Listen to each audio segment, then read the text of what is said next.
Jiva Jivatmane Namaha may be said somewhere, but the shloka is Jiva Jivatave. Vatava is refers to umbrella. So Krishna Pada se sune samsara bhogi sandrashta, from the samsar ke taap se mukt karte hain through an umbrella. So he sheds you from the taap of this samsara with that shade of moksha through this text. Samsara bhogi sandrashta jivaji vatave namaha. Okay. Is it fine there? No, I'm finding it. Where did I see it right now? I just saw about 5 minutes back, but that's okay. I'll get it. No worries. Have a look. Okay. Yeah. To be completely honest with you, I cross-checked with my acharya also with this. Just wanted to make sure, because I learned it in one way. Right. It should be right. Okay. No, if I tell you, that means I'm 100% sure. Otherwise, I will tell you otherwise. Okay. Vatava refers to umbrella. Okay. Yeah. Kaudinnya Vamsa Varvari Purnachandram Srimat Parankushpadam Bhajavingarajan Rangari Deshikavadapta Shudeshikatvam Sri Ramakrishna Guruvaryam Ham Prapadye Lokacharyaya Gurave Krishna Padasya Sunave Samsara Bhogi Sandrashta Jivaji Vatave Namaha. Narayana. Jai Sriman Narayana. Give me 1 second, let me finish my acharya's. Absolutely. Srimad Yatindra Varayogi Padabja Bringam Sri Vanasela Munivarya Daika Patam Vijnana Veda Shiprodhva Tattva Bodhim Ramanujam Kalijitam Munimashtrayamaha. So we had in the past session, we had gone a little further, and I'm aware that you have watched a lot of it, so I'll just try and skim through it. Even last session went too long, maybe. Some things with repetition. Today we will try and reduce the amount of repetition as much as possible. So we're talking about Achintyattvam Nama Chit Sajati. Okay, Achintya means Chit Sajati. Nothing. What does Chit Sajati mean? Just like you refer to Chitta as something, you will not be able to refer to the Atma as it looks like this, or is like this, or behaves like this. Okay. Niravayavatvam Nama, Niravayavam, there is no avayava, there are no parts. Of course, there is one tarka here. I don't know if I mentioned it. If you say Niravayavatvam Nama, Niravayavam, avayava means there are no parts to it, right? So like I told you about the classic pen. No, there is the cap and then the pen, and they are two different entities, and they are parts which make a whole. And Atma does not have parts. It is by itself one whole, because it's so sukshma, it's so small, it's anu. So it does not have parts. But how can it not have parts? Because we are saying that there is Paramatma within. So that is a tarka. Keep thinking about this. We will come to this another time in the Ishwar Prakaranam also. We will come into this. Okay.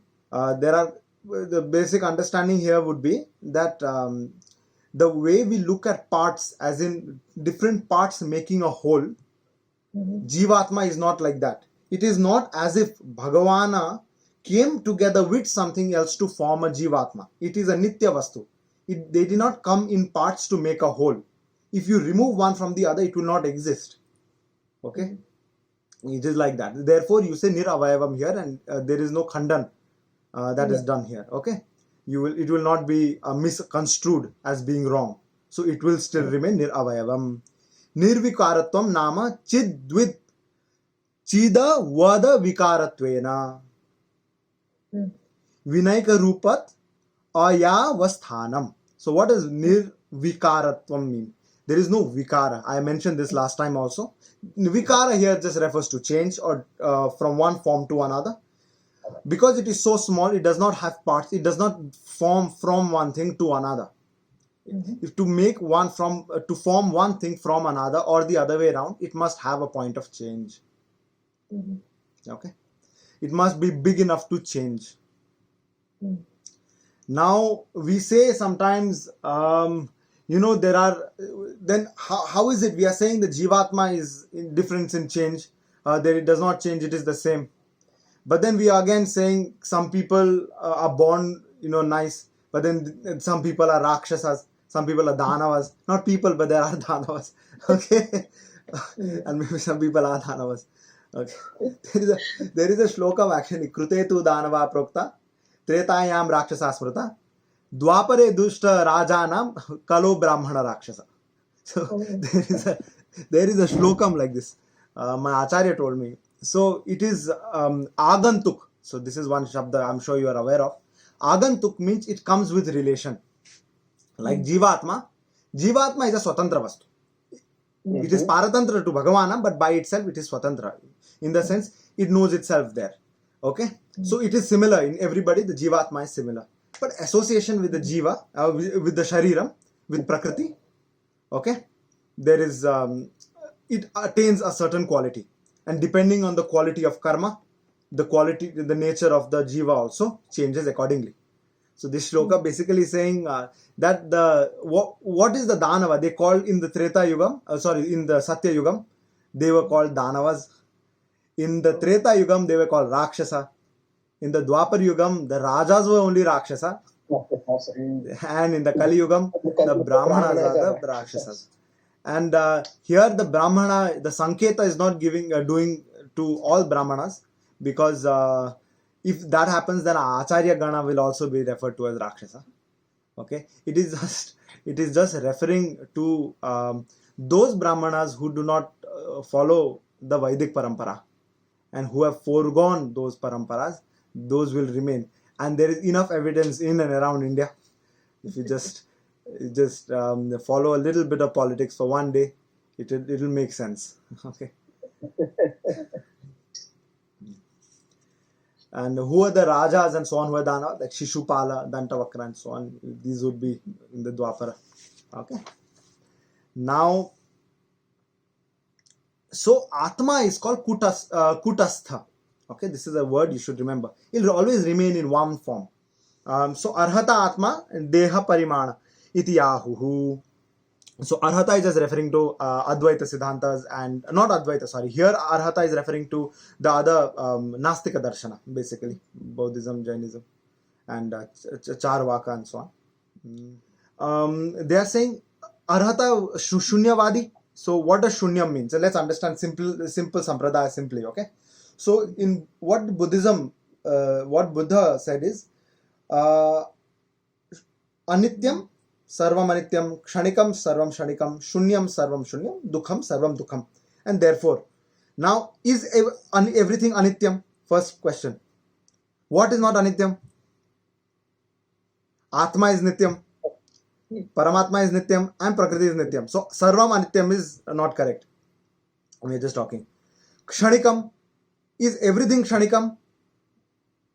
It's not. If it will be Kshanikam as long as Kala does action to it, and then we can say it is now. But if there is Kal which does not do Karya, then it will not be completely Kshanikam also.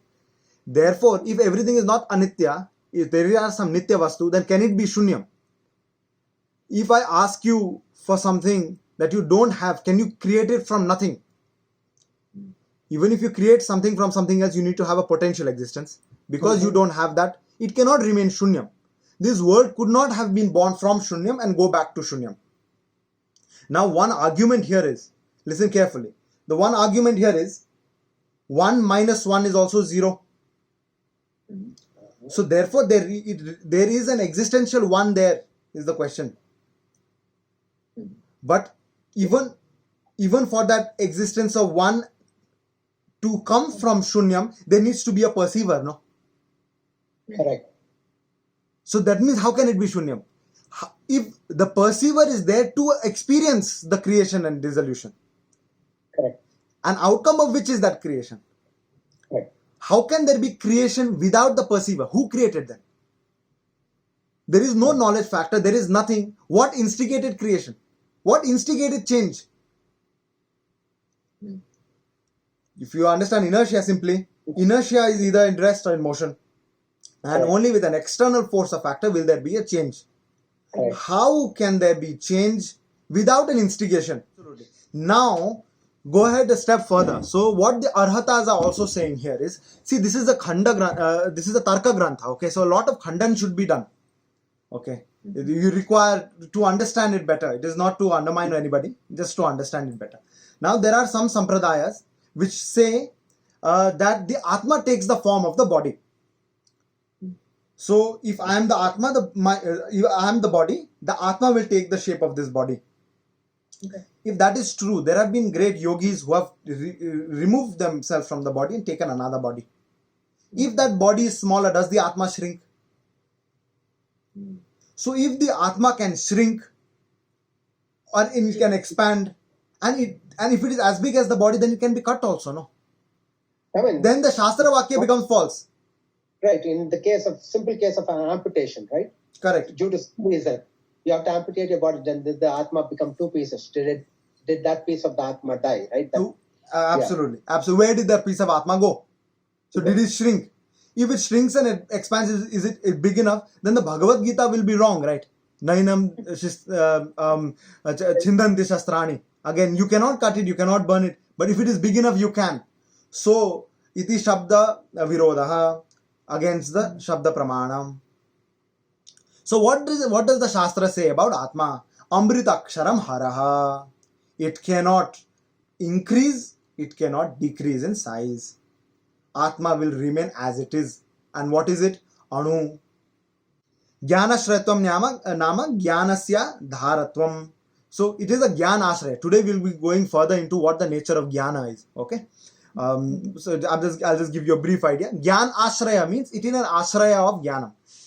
Does it have Jnana by itself? Yes, it has one Jnana. It is called Dharma Bhuta Jnanam.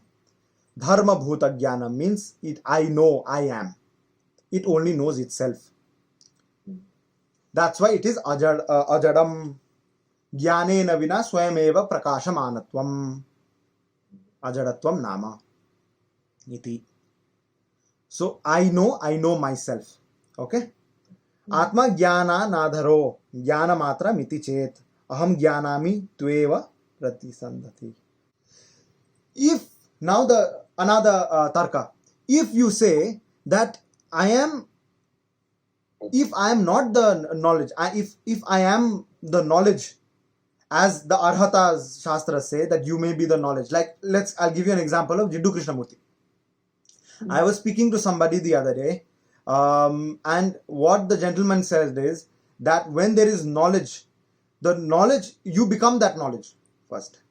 Then the knowledge splits, and then you become part of every thought process. That thought becomes you. Now, if you become the thought, let's assume you are the thought, you are the knowledge factor within. Okay. If you are the knowledge factor, you have been doing japa. Throughout your life, you do japa. 1 mala, 2 mala, mula mantram. Okay? Constantly you are doing japa and using that japa as a medium to attain moksha. In the last moment of your life, you suddenly think of a cup. Then you die. Let's assume you attain moksha. You will certainly, don't worry. But let's assume... There what happens is, who attained moksha? Did the cup attain moksha because the thought of the cup was there in your mind when the jiva left the body? Or did the mula mantra become you when left the body? If the jnanam is you, if the knowledge, the thought factor is you, then who attained moksha? Number one. If the jnana changed, did the old jnana die? If you have not thought about it, it must have died. And if you think about it again and you remember it, does that come back to life? So did you die and come back to life again? So nirvikalpaka and savikalpaka bheda is there in jnanam. So nirvikalpaka bheda means the first time, like let me show you. This paper, this is the first time you have seen this paper. Nirvikalpaka bheda. Yeah. Now I'll talk to you for a while, you'll forget this. And again, suddenly you'll say, they've talked about that paper. Then you remember that again. And that is Savikalpaka Bheda. Now which one are you? Are you the previous thought or the thought that has come after? All these questions will come. So can you be the thought? If there is no thought, then do you die? If there is no thought, if the mind is at rest, if there is in a state of vegetative or a coma state, the mind is at rest. So there is no thought. If there is no thought, is the man dead? So should you pull the plug or not? Then if the thought comes back due to some reason, are you the new thought? So do you identify with the new thought or the old thought? Again, today you did some scientific marvelous thing, okay, and then you are worth a Nobel Prize. Suddenly you decide, I'm going to get a Nobel Prize, but what is this world? What is this life? You go to Acharya, Acharya gives you a new name, you say, okay, now this is my name. Yesterday's name was Bilva, today's my name is Narayana, because my Acharya gave me. Now I don't identify myself as Bilva, I identify myself as Narayana.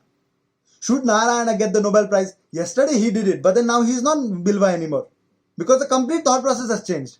His name has changed, his identity has changed with the name. So who should get the Nobel Prize? Therefore, that individual entity that you say is me, regardless of what name or form you give or what you identify as, must be different from this body and mind. Does that make sense? Yes. So then, therefore, you don't say that, you say my hand, my leg, you say my pen. If knowledge is what you are, then you say I am the pen. Mhm. I am the. If knowledge is you, then why should you gain it? Before gaining that knowledge, who was it? If two people gain the same knowledge, are they both the same entity? So these are things you must think about diligently. So it's how you should think about it. You should sit down and just constantly think. And when you keep thinking about these things, many more concepts come into the mind. Okay, you start relating these things. This knowledge that we speak about every day, it's not limited to a session and just understanding. It is contemplation and trying to internalize. Once you internalize, then you bring it to practice. Aham jnanam, we don't say, right? We say aham janami. Aham jnanam, that's not correct. Because I am not the knowledge that I know. Of course, I could have some knowledge which somebody else may know. But I am the knower of the knowledge. We must make this distinction. I'm making this clear just so that you'll understand in the later on. Okay. Atma is not knowledge in itself. Atma is a holder of the knowledge. Yes. Right? So we gain the knowledge from what we are learning and what we are seeing, Yes. but we don't become that. The Yes. Atma doesn't become that, right? And then Atma can only be at one place, right? Even in the 14th chapter, where they talk about Rajas, Tamas, Sattva. and Sattvam, and where he says, if the Rajas is at the highest and the Atma, the Kshetrajna, attains Pralayam, then he goes into action. The next step is also action. So that tells that Atma can only be at one place at a time. One Atma. One Atma. One of course, Atma, yes, yeah. of course. I'm talking about an individual reference.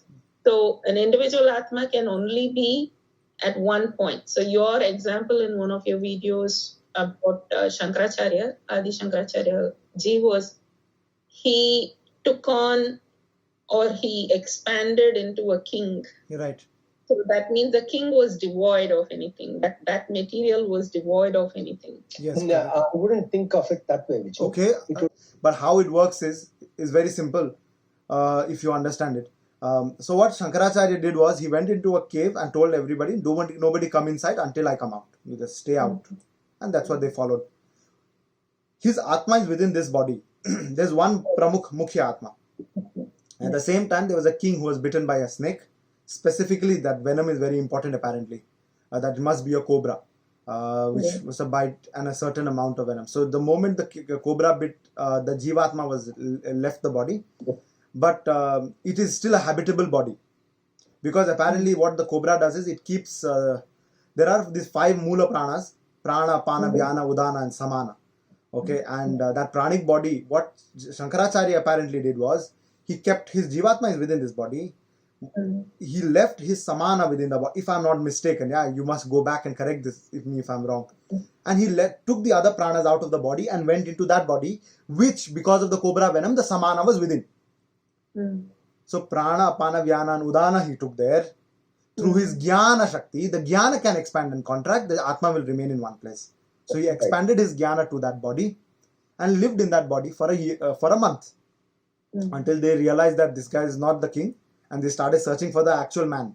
So if Yeah. this body, Shankaracharya's mool body, was destroyed, then he would have to come out of this and go to that body. But that did not happen. But that is not because the Atma has expanded. Atma remains in one place, the Jnana Shakti expands. Okay, we'll understand this by the end of today. Hopefully, if I can reach it. I'm trying to go fast right now. Take it on, go ahead. Does that make sense to you now? It is not Yes, the it does, Atma. of course.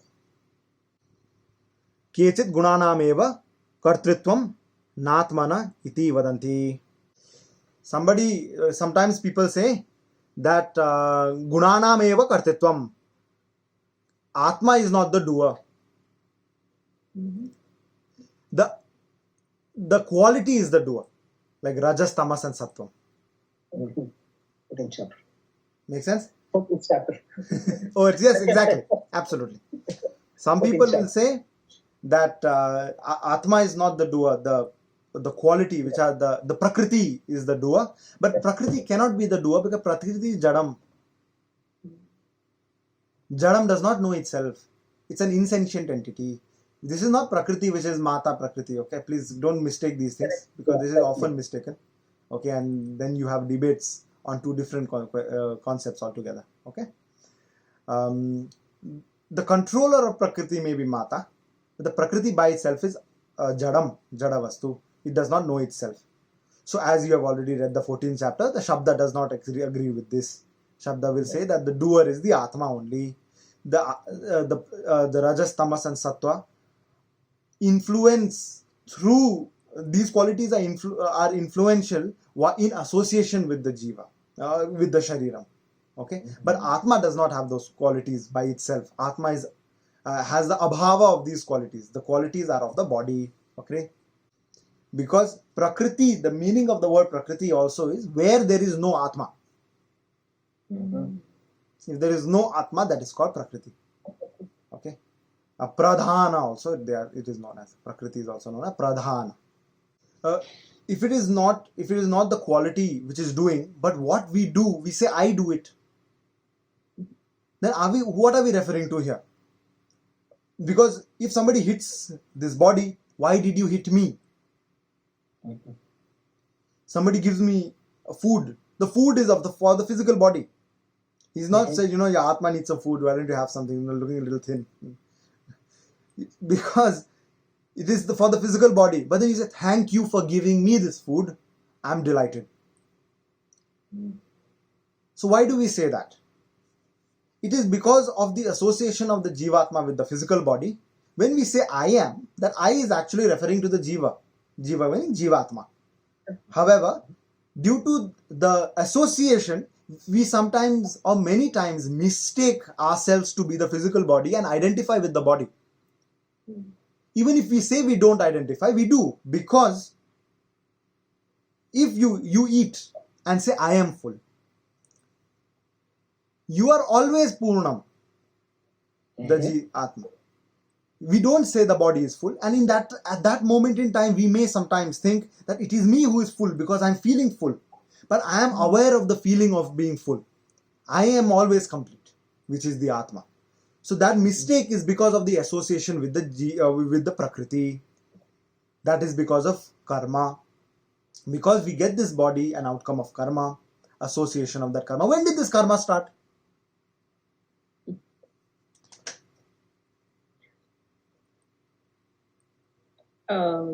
Right from the day one, whichever that day is. When we got separated, I think Well, that's when we gather karmas. So the reality is there has always been karma. There was no day one. Okay, that is the basic tenet of Nityam. right. That's what. Sarva kala vartitvam nityatvam. Okay, there is no point where this Jivatma was in association with Bhagavana in the true concept of moksha, and he has come away. This Jivatma has always been Baddha, and we'll understand this today a little more. Okay, and when did my first karma start? That question does not arise. This is very well explained in the Brahma Sutram, the Sri Bhasyam. Maybe after this we may want to do Artha Panchaka. In Artha Panchaka, you will understand this more, this part of it. Okay. So there cannot be a point where you start with your karma. It is nityam. But in the worldly life, we say my son, my daughter, my nephew. So, so we have the Yeah. okay. So I think the day, well, basically when they keep saying, so this is how I translate this back. When they say that you have to disassociate yourself from everything that you do and do think that the Lord is doing. In each of these sentences also should be conscious, saying that the nephew associated with this body. Right? That's what you should think. You may not need to say it. You should think. It might sound silly to say it, but as long the moment you come to that stage is the stage when you can say, okay, I can dissociate completely and do what Shankaracharya did, like leave this body at that stage. But it's a hard struggle, right? You do it when you're in discussions. You do it when you sit and think, contemplate about it. But you then go back to the normal schedule when you get out of it. Absolutely. Guna sansarga kritam. Because of the association of the gunas of this body, we say that our son, our daughter. But it is because of the samsarga of the gunas of this material body. But again, Shastra is saying that you are feeling pain and pleasure. Dukkham and sukham is there. Shastra is saying you are aware of the dukkham and sukham also. That is also Ishvara Swaradhinam. Ishvara Aradhinam. Meaning, it is also because of Bhagavana only, through him only, you are only the observer of that. So Ishwarasya, we talked about Jnanashrayam also. Jnanashraya means we are the Ashraya of the Jnanam. I think I've given this example of the switch also, the bulb and the switch. Okay, Yeah. if the bulb is the Jivatma, electricity is the Paramatma. Without the Paramatma, the Jivatma will not function. The switch is Prakriti because you require the Prakriti also so that the Jivatma can reach, the bulb can glow in its. But you require a guru to put the switch on also. Right. Because somebody, even if there is Prakriti, you must direct the Prakriti correctly. If it is directed facing upwards, it may not work. Facing downwards, it will work. Or the other way around. Regardless, you require the direction of the switch as well. Okay? And then Ishwarasya Niyamya, meaning we are all Ishwar ke buddhi ke niyamya hai, Ishwar ke sankalpa ke. If Bhagavan has a sankalpam, that will manifest as reality. Whatever this world is, it is the sankalpam of Bhagavan. If it is all the sankalpa of Bhagavana, then firstly, there are two problems here. This generally we talk about it in, again, Brahma Sutram, but I'll just try and get in with you, okay? So, if Bhagavana's sankalpa has created this universe, first thing he has done is he has created a universe of misery and pain. Yes. Okay. Why has he done that? Number one. Second thing what he has done is he has put us in it.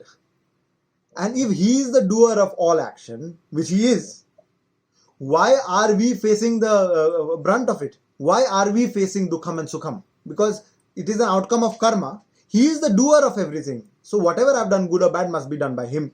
But why am I facing the brunt of it? Why am I facing dukham? Why do I have to go to narakam and swargam? So, Vaishamya Nairgriniyena Sapekshatvat is a sutram in Brahma Sutra. So, Vaishamya Nairgrinya Aparadha, Bhagavan does not have it same. These are the two aparadhas. No? I've explained to you the two aparadhas. Vaishamya and Nairgrinya. Grina Yukta Nairgrinya. He does not have. Why? He is the doer of all action. He is the cause of all action. He is the doer of all action. But the sankalpam is given swatantra to the Jivatma. So, what does Swatantra Sankalpa mean? Swatantra Sankalpa means that when you saw the video, maybe before you knew me, you saw that video, you decided, I think I should get in touch. And then maybe I want to study further. I'm just giving an idea. Yeah? I don't know if this is how it works. Okay. But when you saw it, that Sankalpam, okay, I want to get in touch and study. That Sankalpam was yours. But after the sankalpam, whatever you do is Bhagavan. The karta is he. Sankalpam is yours. Whatever you do, good or bad. If you had decided, if you had more Rajaguna, you would have said, no, I will learn it myself. Tamoguna, I say, I don't need this. What is this? Whatever you would have decided, the sankalpam would have been yours, the karta would be Bhagavan. Because the sankalpam is yours, the brunt of what has happened is also yours to face. It makes sense? Whatever you're doing will be faced by you. That's why in Sharanagati, we surrender the sankalpam also. When we surrender the sankalpam, bhogyatva paratantriyatvam. What is bhogyatva firstly? We are sheshatvam. I think I mentioned the sheshatvam. It is not like tambula, the chandan and so on that we put clothes on and all. We are not like that. We are jnanashrayam. So we are jnani also. What is it called? Vijnanatvam. That we are a shesham with knowledge, with the ability to understand. We are sentient entity. We are not like the rings that we put for ornaments and all that we wear. That's also shesha, no? This is shesha. I am the seshi. I am also shesha, sheshi bhava. That is not the kind of shesha, sheshi bhava that we have. We are the servant of Bhagavana, yes, but not the way that these clothes are serving me. We are sentient entities. There is a difference. Just like that, Vaishamya Narghiniyana will not hit, because when he made this samsara is made as an outcome of attributes of the karma which the Jivatma has. So Bhagavana does not out of his own discretion give you a body. Your own karma is used as a nimitta to give you this body. He does it, yes. The question is correct and the answer is also correct. The question is, does Bhagavana give you this body? Yes. Has he put you in this body of pain and misery? Yes. But why? Because of your own prarabdha. When did this prarabdha start? It has always remained in the sanchita. It's always there. You're trying to remove it and you're trying to gain it. How do you come out of this cycle? Get rid of this karma. When you dissociate the jivatma, you cannot destroy the karma. You dissociate from this jivatma. So that's what Sharanagati is. Now, what is the difference between bhakti and Sharanagati? I know I'm going a little sideways, but No, you're not right. It's a fundamental. If you don't understand that, people will understand Bhakti Yoga will take you to the Lord, and it will. I'm not going to say no. I'm not going to deny that. But Sharanagati is the easier path. yes. Will be falsified if we just take Bhakti Yoga will take you to the Lord. Yes.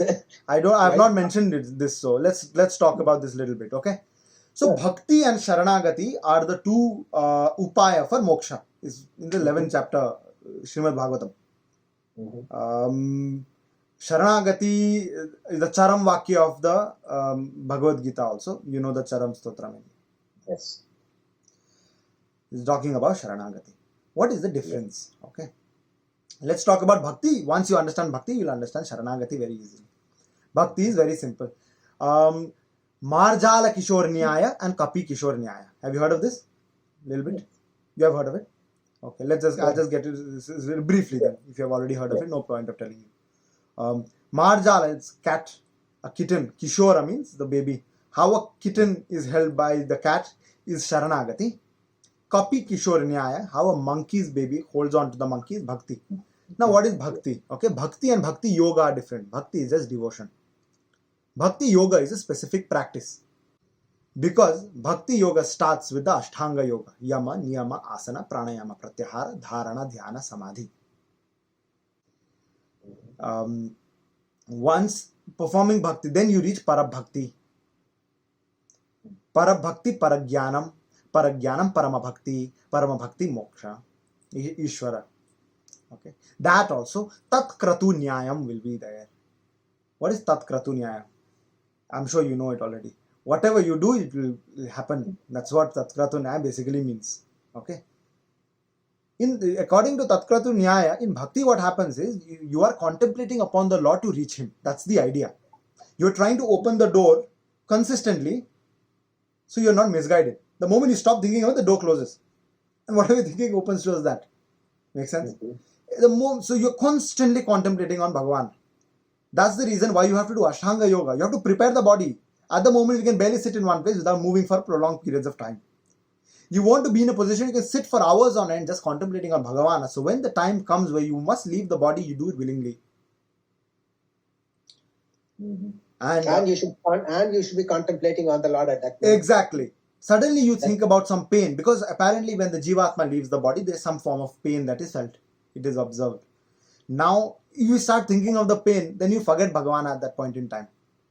So then you must be a devout practitioner of Bhakti Yoga. Okay. If at the point of when the Jivatma leaves the body, you don't contemplate on Bhagavan, you will not attain moksha in Bhakti Yoga. Sheshatva bhoktritvam. Why? You are the Sesha, you are the servant, but you are bhoktritva. You are the one doing. You are working for Bhagavan. Does that make sense? If you go and look at the Gaudiya Sampradaya, at least when I listen to ISKCON speak, they say you should do everything for Krishna. But who should do? You should do. You are the doer for Bhagavan. Well and good. At the point of when the Jiva leaves the body, if you don't contemplate on Bhagavan, because you are the doer, you only have to make sure that you contemplate on Bhagavan to attain moksha at the point of death. Tat kratu nyayam. If, let's say, you forget the contemplation of Bhagavan and you are born again, then you'll have to be born again to contemplate. No, without a sharira, how will you contemplate? You can only think about yourself. The Jivatma can only think about itself. Say, I am. That's all it does. So to attain moksha, you have to be born again. There is no guarantee that all the bhakti that you have practiced in this life will manifest in the next birth. There is no guarantee. So it could take 10 lives, 100 lives, 1,000 lives. Of course, unless Bhagavan has nirhetu kripa, then you will attain moksha then. Okay. Sharanagati, on the other hand, is very simple that way. Because the Sankalpa Shakti is given back to Bhagavan. You have given us the Sankalpa Shakti, you take it back. I don't want this Sankalpa Shakti. Then you say, whatever I know how to do, kainkaryam. Kim karatu iti kainkaryam. What kainkaryam is, that's the meaning of the word. Kim karatu. What should I do? What should I do? So you do one thing for him, and then you're like, then Bhagavan will say, relax. He's like, no. Tell me, what else should I do? What else should I do to serve you? Keeps wanting to do. That is a bhakti. That is called kainkaryam. Okay. There is no reason for it. You're just serving. You don't have anything for yourself. Should I eat? Should I drink? No. If you are eating to sustain this body, to do kainkaryam only. That's called. Firstly, it's called Bhagavat Kainkaryam. Serve Bhagavana. Even better than that is Bhagavat Kainkaryam. Because Bhagavata will associate the Bhakata with Bhagavan. Bhagavata is our Acharya. So Acharya Kainkaryam is even at a higher pedestal than Bhagavat Kainkaryam. Even if you forget Bhagavana completely, just through the association of Acharya also you will attain moksha.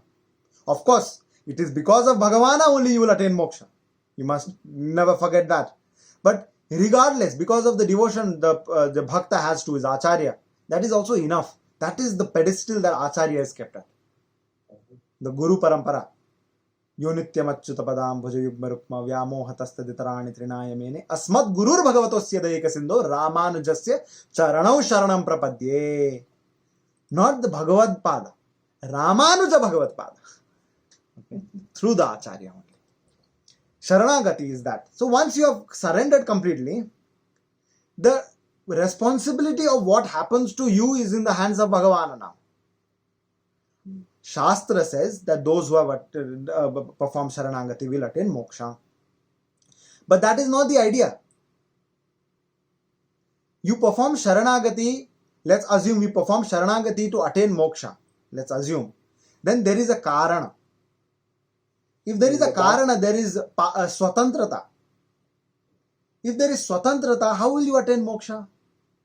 Because you are saying, you are assuming that you are paratantriya to Bhagavana, yet you are demanding that I am going to surrender only because of this. That is swatantrata is there. When there is swatantrata, then there is the ahamkara is still there. Aham vritti is there. If there is that aham vritti, then karma is there.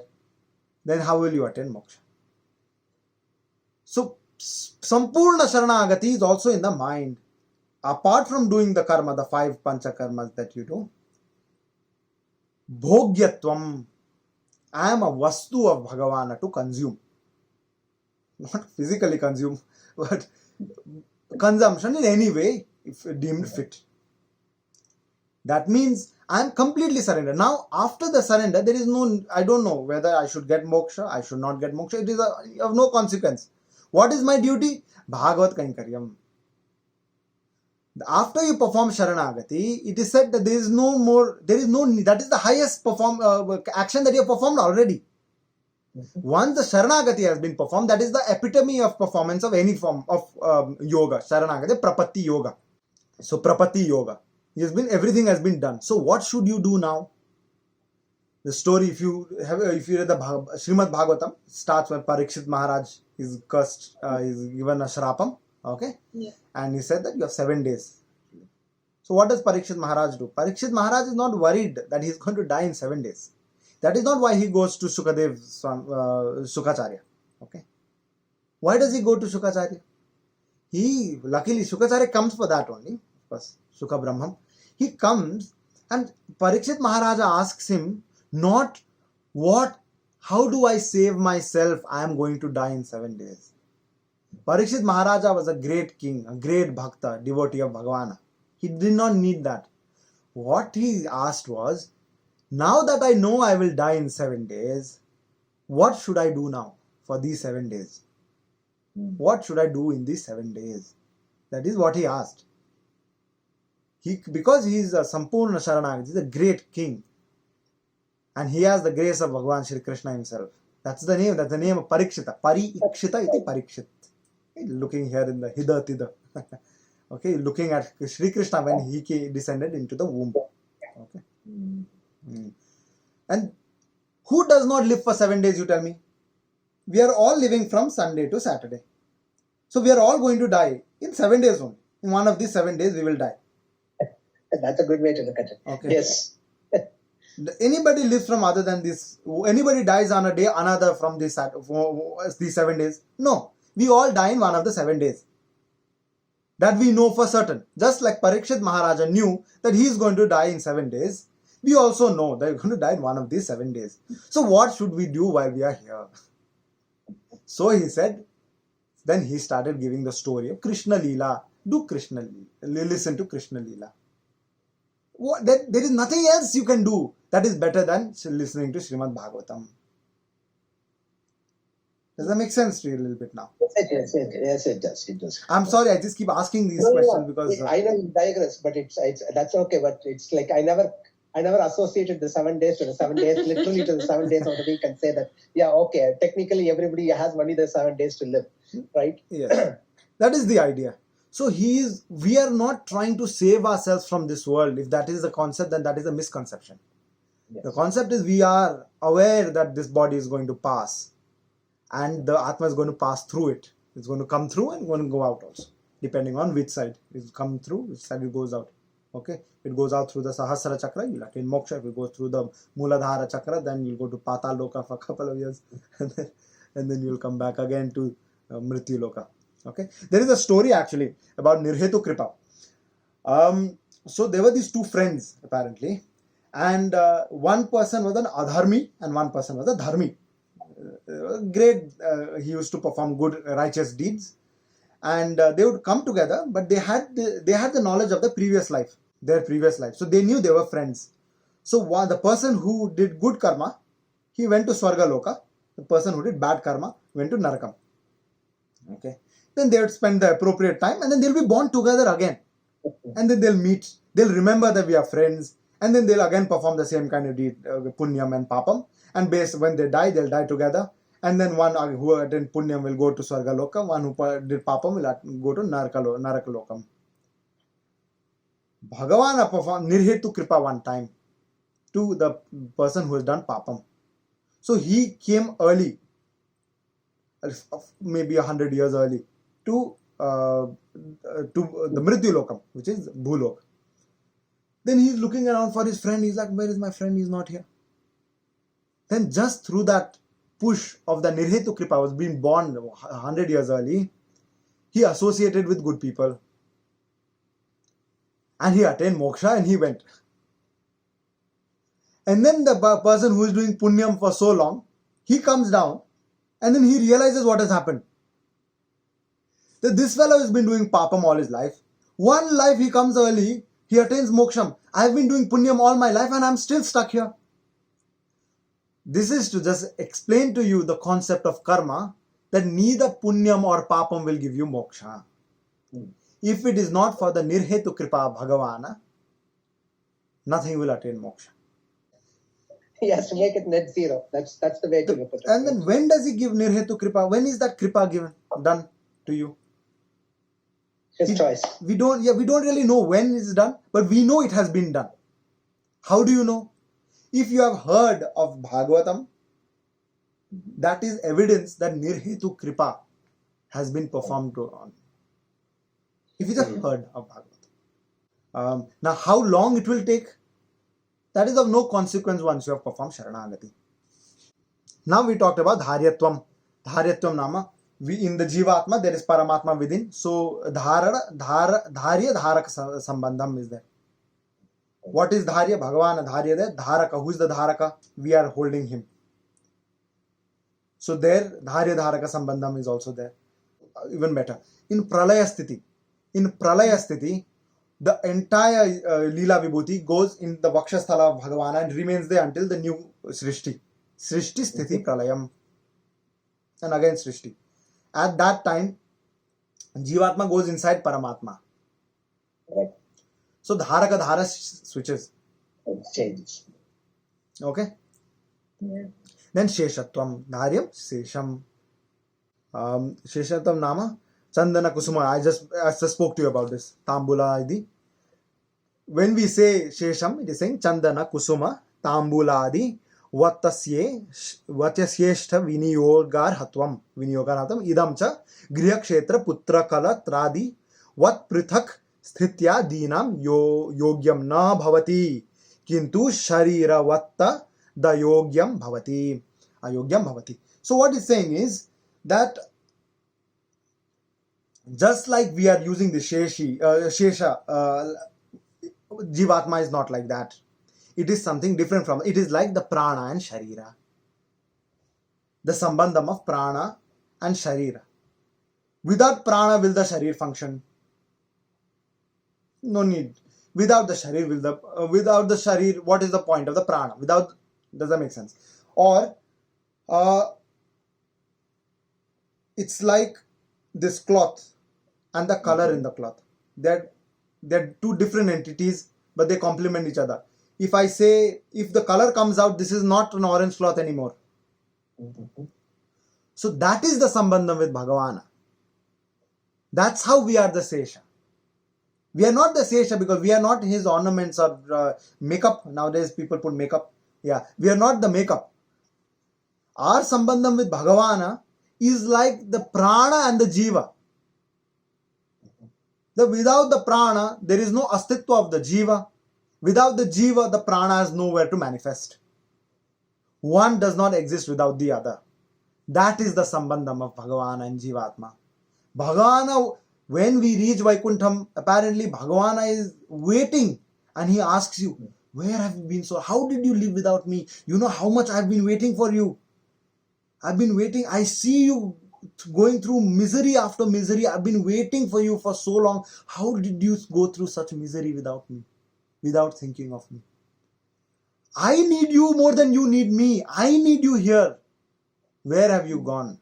Why have you not come for so long? Apparently these are the kind of conversations they have. That is the beauty of Bhagavana. That is the relationship that we have with Bhagavana. He is not a different entity far away we are trying to reach. He is there. We are not aware.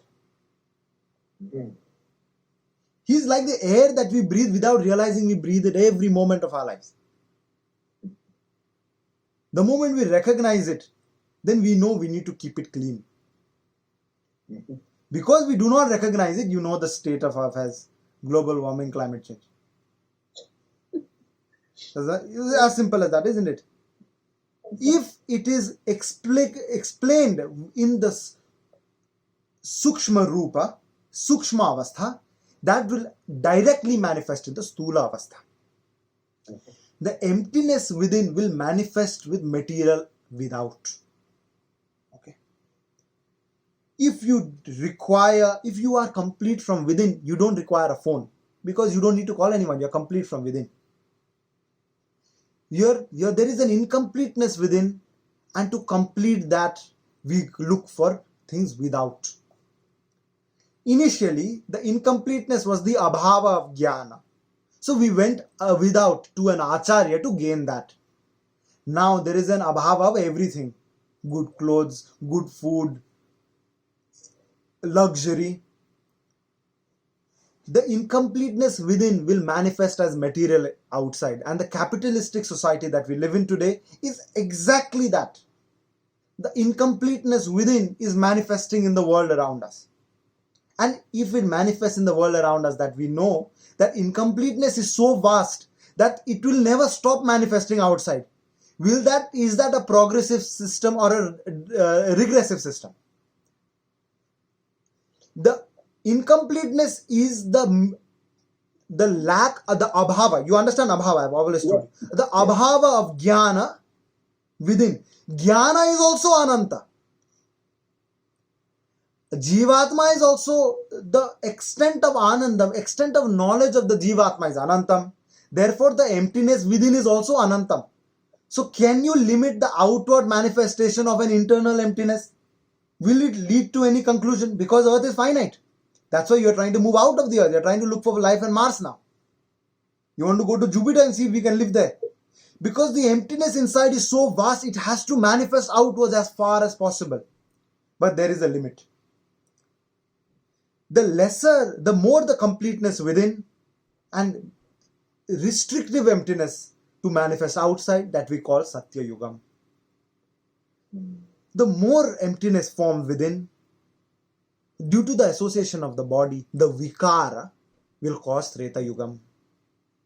The emptiness increases, but there is still dharma from within, Dwapara Yugam. And the emptiness is completely empty now. And everything that is inside is manifesting outwards to fulfill your internal desire. That is called Kali. The dharma is standing barely on one leg. That's the vikara. Vikara is eminent because it is in association with that which has vikara. Jivatma will remain the way it is, but due to the association, the agantuka vyavastha, agantuka which has come due to the association of jiva, the association of prakriti.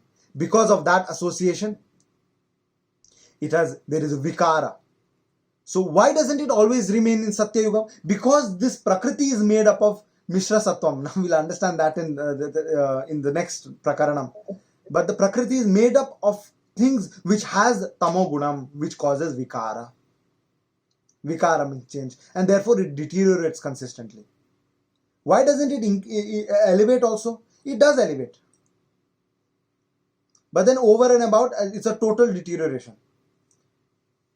It elevates points. So even in one single yugam, you have Satya Yugam within Kali Yugam, Treta, Dwapar, and Kali. Like Corona is probably Kali Yugam. Okay. And maybe we'll hope for some Satya Yugam for a couple of years. And then we'll be deteriorating further and further. Okay. Vaivashvata Manu, our Manvantara. The Kali Yugam is the shortest lifespan of any Manus also. Okay. So this Vaivashvata Manvantara, the 7th Manvantara, no? 28th Mahayugam, Kali Yugam. 521 years now this year. Past. Yes. Okay. Because I saw one video where you had with a medical group, all the doctors, I didn't finish the video, but in the question and answer session, he's like, it was easy in those days, they could practice all these Vedantams, and in this world and age, I'm in UK, I moved homes, and I'm like, how do we sit here in this comfort? They had to go to the river to fetch a pail of water, right? But we think that we are living in a more complex world. They were in a very simple life. Right. The first problem is the education system. Which part of the education system? I'm talking about India. I don't know, in the UK, US also, it'll be similar only. Or worse. What it is there is no Adhyatmic Jnanam. In our Gurukula system, you have everything that is required. Now you know what is the Paramartha. What is the Paramartha? We'll understand this in anyway in Artha Panchaka if you want to listen to that also. You have to go now. You're looking at time. Oh, No, I'm writing She's down. writing down notes. Okay, no problem. I have time today. We have time. We don't have one. We have time for another 2 hours. No. Oh, then no problem at all because as long as you're listening, I have no problem speaking. So what was I saying? Yes. Okay. So yes, Gurukula. Okay, in the Artha Panchaka also we have Paramartha. What is the Paramartha? What are the what is the Purusharthas? What are the 5? They are talking about 5 Purusharthas in this one. Dharma, Artha, Kama, Bhagavad Atmanubhava, Bhagavad Anubhava. Okay, the 5. So these are the Purusharthas. What is the Purushartha? What is the Paramartha then? What is the Param Purushartha? Moksha only. Bhagavad Prapti, Sharanagati. You and I both know. At least we are aware. Yet we will send our kids to school.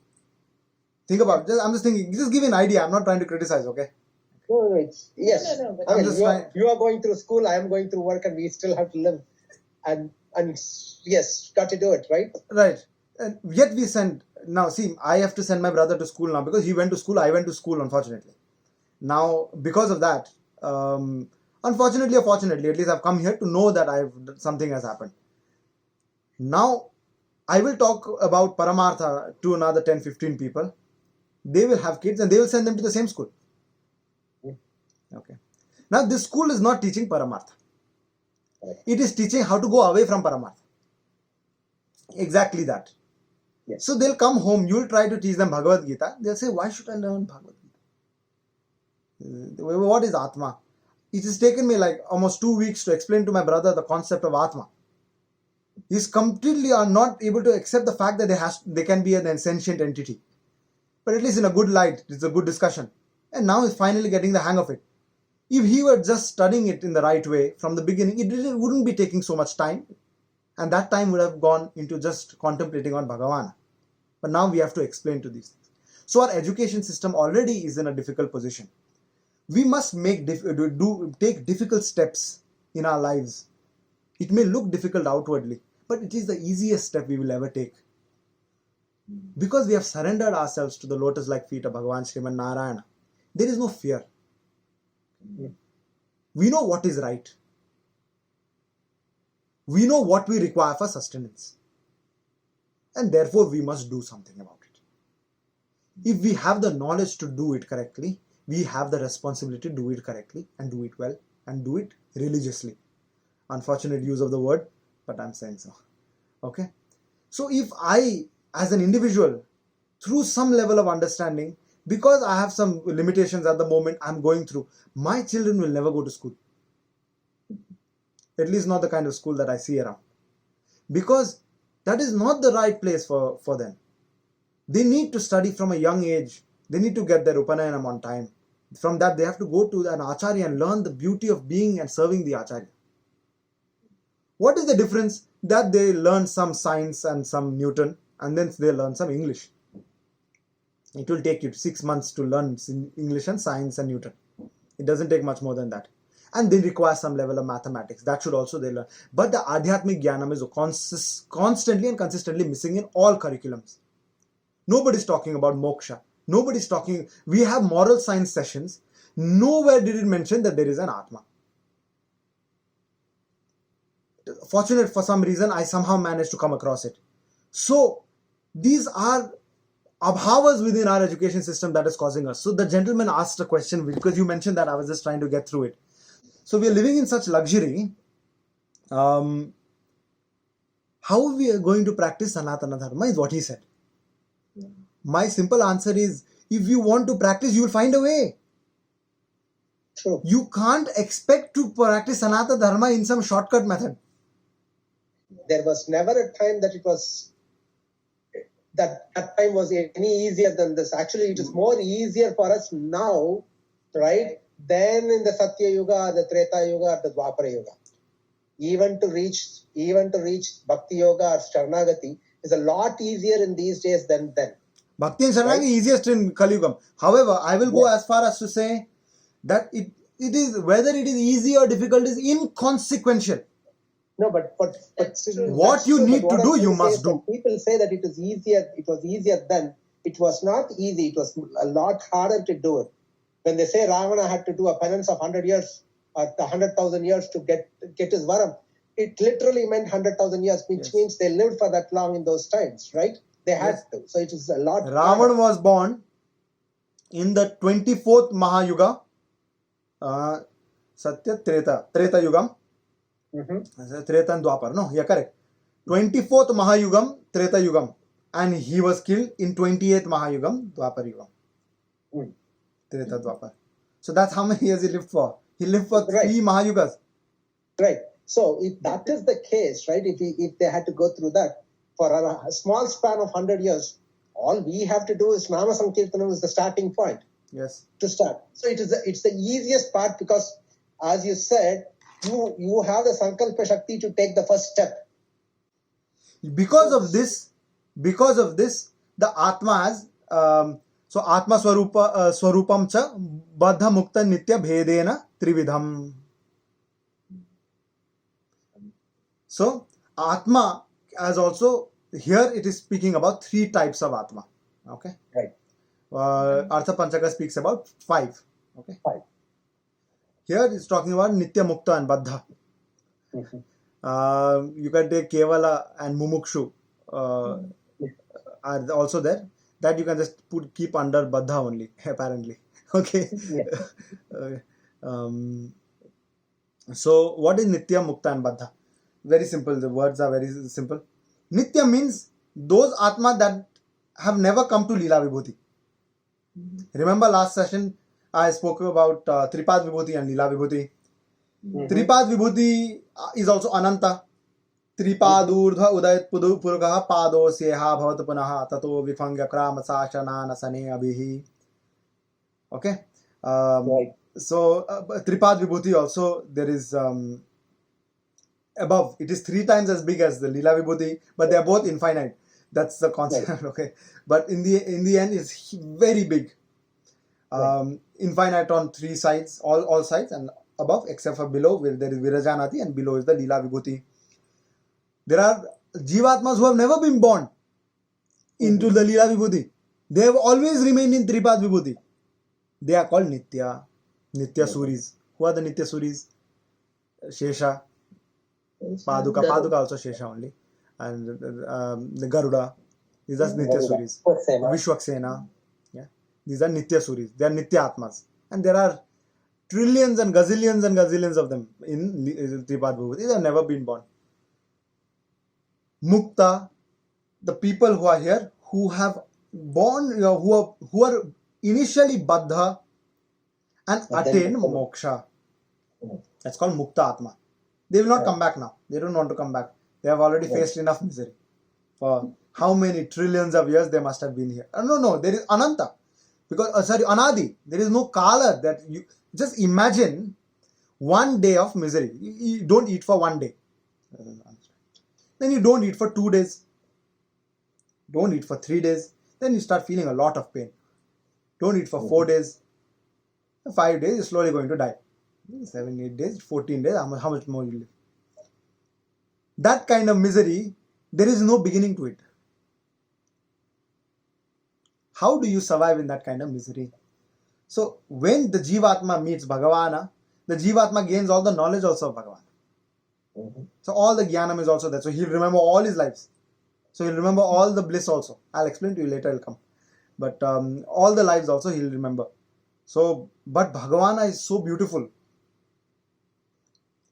that beauty only makes him forget all this. And he will just enjoying the bliss of Bhagavana's presence. Okay. So and then there are Baddha Atmas who are here within, who have not attained moksha, like you and I. Okay. And later on in Artha Panchaka, they talk about Kevala and Mumukshu. Mumukshu means like you and I, who are hoping to attain moksha, who have the concept of moksha. Okay. Kevala means they have attained Kaivalya Mukti. Apparently, Kaivalya Mukti is slightly different from Bhagavad Prapti. Kaivalya Mukti are Advaiti, Atma will attain whatever it desires. Advaita is saying there is only Atma. They do Atma Chintana, they'll attain Atma. They only attain Atman. There is bliss in Atma also because Paramatma is there within. Not as much apparently as the Bhagavad Prapti, okay? But they also attain. And after you attain Kaivalya Mukti, there is nowhere to go. Even in, that is a place where Bhagavan doesn't go apparently. So that means once you attain Kaivalya Moksha, you will not come back to this Leela Vibhuti. You cannot attain Vaikuntham also. You will just be there. You will just be there, but you will be in bliss. Blissful. Okay? And Mumukshu is us. So what are non-Mumukshu? Bubukshu. So there is a beautiful shloka of the Charvaka. Charvaka, you know, Charvaka. Paranam durlabham loke shariram tu punah punah. Bhasmi bhutasya dehasya punaragamana kritaha. Yavat jivet sukham jivet. Rina kritva ghritam pivet. Bhasma bhutasya dehasya punaragamana kritaha. So this is the philosophy of Charvaka. If you have not heard of Charvaka, one Acharya I was listening to, he calls them Charuvaka. Charuvaka means soft spoken apparently. So soft spoken because they are so manipulative. They'll speak so nicely that you'll be like, this is the way to follow. That's how they speak apparently. So even in Ramayana, there was a Charvaka scholar in the Darsharatha's court who was asked to go and convince Bhagavan Rama to come back. So once Bhagavan Rama found out that this guy Charvaka, he criticized him very much. And he's like, all these days I thought Dasharatha, my father, was a great king. But today I realize he's not because he has you as a minister. Okay. So Charvaka is like that. So what is he saying? Yavat jivet sukham jivet. As long as you live, yavat jivet sukham jivet, live blissfully, live with lots of pleasure. Rinam kritva ghritam pivet. Take loan if you want to drink ghee and you want to eat good food and enjoy.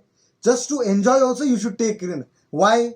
Bhasma bhutasya dehasya. Once this body will perish, you don't know when you will be born as this jiva, this human being again. You don't know when you will be born again. So as long as you are here, you enjoy as much as possible. Is what Charvaka say. Yavat jivet sukham jivet. Rinam kritva ghritam pivet. So don't follow this. This is called this is the Baddha. What not to do. This is what not to do. It is always important for us to learn what to do. It is more important for us to know what not to do. Because what to do may be difficult, but to know what not to do is very essential. Because not doing what you need to do will keep you in the same place, will not elevate you, but doing what you should not do will de-elevate you, de-escalate you. Okay, you go further down. So these things you should not do. So we know that we will be born again and again, very rarely in the human body, and we must always try to attain moksham, because that bliss is param artha. There is nothing beyond that artham. Okay, paramartha is moksha only, Bhagavad Prapti. It cannot be anything else. Okay, why cannot it be something else? What did he say? What did he say? I was thinking of something else. Oh, you want to share? No, Okay. Paramartha of moksha. No, why can't it be anything else? Why is Paramartha Moksha Mukti? Bhagavad Prapti is Paramartha. Why can't Paramartha be something else? Nothing more than moksha. That's the ultimate happiness. Like, For a mumukshu, his feet is the only sole refuge, right? So that is the final Why? why. Why? Why use that? Why use that? Because he's Bhagavan means Anantatvam. Right. He is Anantatvam. So if you understand the infinite series, there is nothing more than infinity. Infinity by itself means endless. Okay. So how can there be something, a Paramartha greater than infinite? Because infinity is already endless. And therefore you say that only must be Paramartha.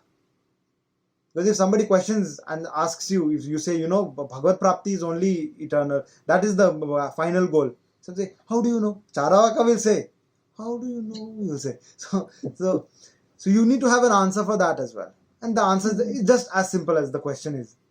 We know because that is what we are looking for. We are saying moksha is paramartha. We are not saying paramartha is moksha. There's a difference. Moksha is Paramartha. Because of the nature of what moksha and mukti are. Okay? I forgot. Is alright? No, it'll come back. Something else was on my mind. It'll come back. Oh, okay. No worries. If it comes back, just write it down. It'll come back. It'll come back. So why is there Bheda in the Jivatma? Yeah, that was my. So I've thought about this since we've heard this through Velukuri Swamin. Is it just? It's not Vedam. I don't know. Maybe you have the answer. But I feel like it is.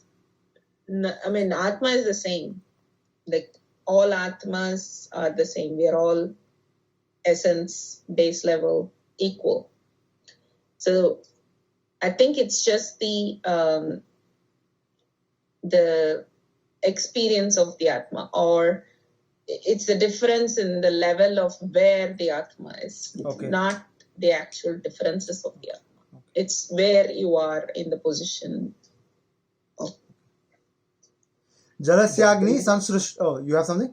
No, the Vedam also comes because of his Sankalpam only. That is all it is. No. So Vedam will not be a Sankalpam.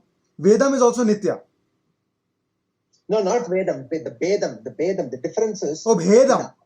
Yeah, the Veda is because of our Sankalpam and our Sankalpam to be away from him, which is basically his Sankalpam again to be that.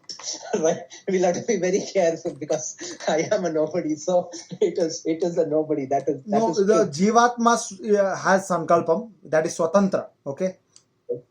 Once the Sankalpam is done, Bhagavana will be the Karta. Okay. Right. That is clear. That is understood. That is acceptable also. That is a knowable thing. Why is there Bheda? Let's look at it this way. If you have a pot of water, you put fire underneath.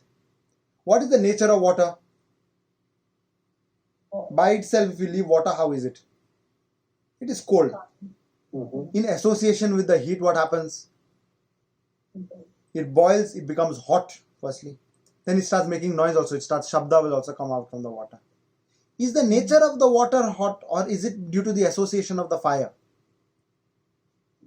The association of the fire. Just like that, Jivatma is also like that. Jivatma. So he's saying Jalasyagni Samsrishta Sthali Samsargena Yathaushnya Shabdadayo Jayante. Meaning, because of the association of fire with water, the water will increase in heat also. It will change its nature apparently, and then it will start making noise. Shabda also is saying. Shabdayo Jayante Tathat Mano Achit Sambandhena. So that just like that, due to the sambandham of chitta sambandham with achit sambandhena, avidya karma vasana ruchayo jayante. Because of the association of Jivatma's association with Prakriti, avidya utpanna hota hai. Avidya starts coming. And because of that avidya, some are mumukshu, some are bubukshu, some are mukta. These are agantuk. I remember I used the word agantuk. It is due to the association. Because of the state they are in. It is not the bhed of the Jivatma by itself. It is the position they are in. The Jivatma, all of them are similar. And Nitya, Mukta and Baddha, they are all three of them are Ananta in their own light. There is no limitation to either in any of the three. They are all three are endless. So does Nitya Atmas have karmas too? No, They never had karma. they never had. They have Shuddha Sattva Sharira given by Bhagavana. Chaturbhuje, Chandra Kalavatam say they also have 4 hands. Chaturmukha, Sankha Chakra Gada Padma. Jivatma and Paramatma. There is one difference here. Jivatma can never enter another Jivatma to become Param Jivatma. Jivatma will remain Jivatma. Like Bhagavana can enter, every Jivatma has entered. Jivatma cannot enter. In the Bhaksha Sthala, Shri will not be there in Jivatma, and Kaustubha Mani they will not wear. Kaustubha Mani, Bhagavana only will take. Even in the Samudra Manthan, there also the Kaustubha Mani that came out, Bhagavan only took. Nobody didn't give anyone. So Kaustubha Mani will remain with Bhagavana. Okay. So it is called Agantuk. Bhagavana is also called Nirakara, but this is not the same Nirakara as the Nirankari of the people around. That is not the same thing. That Nirankara is talking about there is abhava of akara. No, it cannot be. The meaning of Nirakara here, our acharyas have given is Nishrita akaraha bahudi santi nirakaraha, from which many numerous unlimited akaras come are called Nirakara. Bhagavana is like that. He does not have an abhava of akara. He has a swabhava of akaras. He has only akaras. Okay. Kaschit sansarde, kaschit muchyate. Okay, yes. So, kechit maneko. So, how is it that some of them are samsari, which are baddha? Okay. How some of them are moksha? And when they attain moksha, do they become the same? First question. Do they become one full body? What happens to the Jivatma? When they attain moksha, does it become one with Paramatma? The answer is no. They will become one with Paramatma in the sense they will be in association, but they will be individual entities. Jivatma will not become something else. They will be individual entities. You know, And that's the base difference between Vishishtadvaitam and Advaitam. Yes, absolutely. So Advaita is saying there is only Jivatma. There are some Bhedas. If you want to discuss Bhedas next time, I will discuss the 8 Bhedas of Ramanujacharya has done Khandan for Vishishtadvaita. 8 parts. One of them is just as simple as this. That if you have, I'll give you another example actually.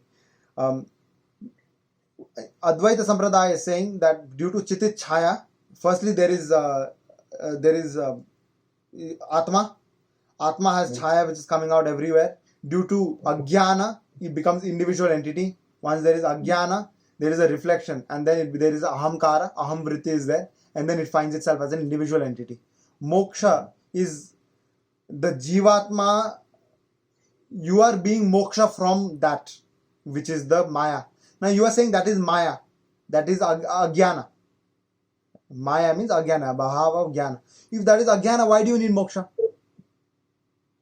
If samsara is Ajnana, why do you need moksha? You are already mukta. Atma is already mukta. It's already in a state of moksha. Why does this individual ahamkara require moksha? Because that is Maya. It doesn't exist only. That's the first question.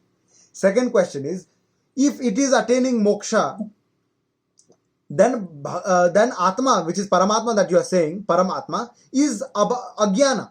That's why it's attaining moksha, no? Because of Ajnana only, it does not know itself. So why would you worship? How can Paramatma be Ajnani or have some form of Ajnana within? He is a Param Jnani. He can't be Ajnani. These are some questions that will come. Okay. Apparently, my Swamiji was saying Mrisha. There is one Khandakara is missing in the one shloka, which differentiates between Dvaita, Vishishta Dvaita and Advaita.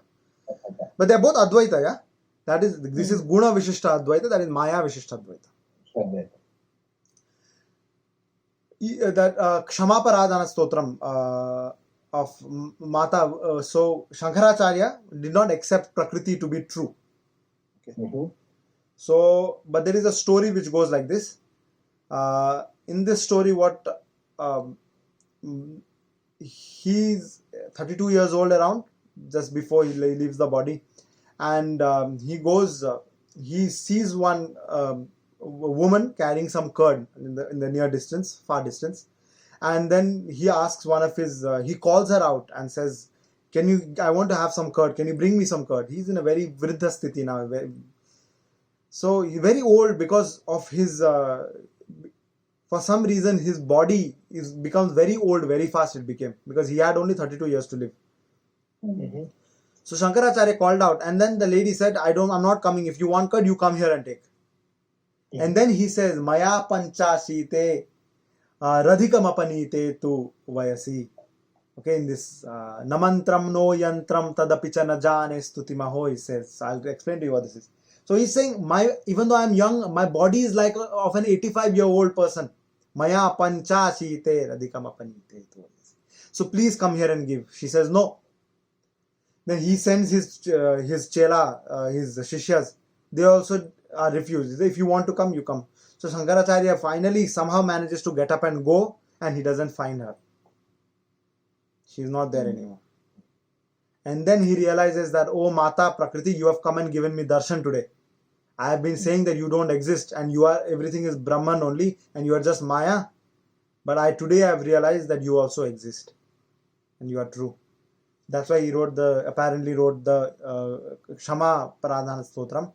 Na mantram no yantram tadapi cha na jane stuti maho. Na chahwanam dhyanam tadapi cha na jane stuti katha. न जाने मुद्रास्ते तदपि च न जाने विलपनम परम जाने मातस्त्वदनुसरणम क्लेशहरणम कुपुत्रो जायेत क्वचिदपि कुमाता न भवति न मंत्रम नो यंत्रम मंत्रम यंत्रम तदपि च न जाने I don't know न जाह्वानम ध्यानम nothing I know havan ityadi I don't know anything tadapi cha न जाने स्तुति कथा I don't know that also न जाने मुद्रास्ते तदपि च न जाने विलपनम परम जाने माता त्वदनु शरणम क्लेश हरणम I know there is salvation when I come to your lotus like feet Kuputro jayeti kvachidhapi kumata na bhavati. Kuputra, a bad son like myself do exist, are born. Kuputro jayeti, they are born. Kvachidhapi kumata na bhavati, a bad mother can never exist. So namantram no yantram. So through this stotram apparently he expressed his understanding of Prakriti, but he said anyway Ramanuja will come and explain. So they were born same tithi, no? Same nakshatra. Yes. Same Jayanti day, yeah. Same nakshatra. Ardra is the nakshatra, I think. Yeah. Yes, Ardra nakshatra. Chaitra Ardra, absolutely. Okay, Ardra. So they are born the same day also. And Ramanuja will come. This is it. If I start talking about Vishishtadvaita, my body will give up probably. So Bhagavad Pada Shankaracharya also accepts the concept of Prakriti. And then it goes on. That's where the Vishishtadvaita comes in. And why, if it was not necessary, Ramanujacharya would not have had so many khandans in the Sri Bhasyam of Shankara Bhasyam. Ramanujacharya will not do something which is not necessary. So if he has done khandan of Shankara Bhasya of Advaita Siddhanta, that means there is a reason. Everything else is the same. It is just these 8 main specific problems that Ramanujacharya says. We'll discuss this from the next session. We'll discuss this as we go along. Okay. Now we are finally getting to a point where you may not have watched on the video, I think. Okay. And do think about what I've said, because if you do think about it, then there is more question. From next session, we'll be talking about the concept of what is Jnanam, how does it link to Jivatma, what is Dharma Bhuta, what is Dharmi. Okay, these things we will discuss in detail. And I don't know, we're going too slowly. Maybe we can have 2-hour sessions. 2 hours is fine. 2 hours is not an issue, I think. 2 hours is it goes away in no time. And I can get into more depth also then. Because if he has made the decision, then I'm no way to get either. So I'm not saying anything. 2 hours is a good time. Sometimes it will go a little more. And okay, it's honestly to be able to sit and listen. Yeah, otherwise 1 hour goes like this. 1 hour barely. You start saying something, it will get over very soon. Okay, 2.5. I'm very eager for the Ishvara Tattva. Oh yes. Ishvara Tattvam is a lot of fun.